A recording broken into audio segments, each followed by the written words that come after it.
नदी किनारे पेड़ पर बंदर और बंदरिया रहती थी।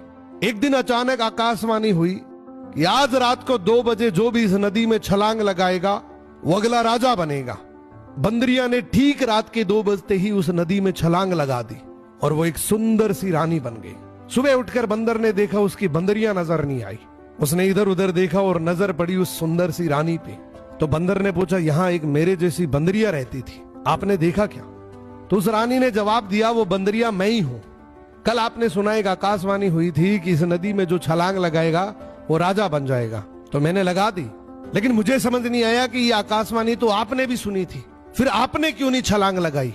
तो बंदर मायूस होकर बोला, मुझे विश्वास नहीं हुआ कि भला छलांग लगाने से भी कोई राजा बनता है। तो उस रानी बनी हुई बंदरिया ने एक ऐसा जवाब दिया जिसने उस बंदर को सोचने पे मजबूर कर दिया कि तू छलांग तो लगा लेता, मान लिया राजा ना बनता, बंदर का बंदर तो रहता। मोरल ऑफ द स्टोरी, जो लोग रिस्क नहीं लेते हैं वो वहीं के वहीं रह जाते हैं। कभी कभी सफलता सिर्फ एक छलांग दूर होती है। नदी किनारे पेड़ पर बंदर और बंदरिया रहती थी। एक दिन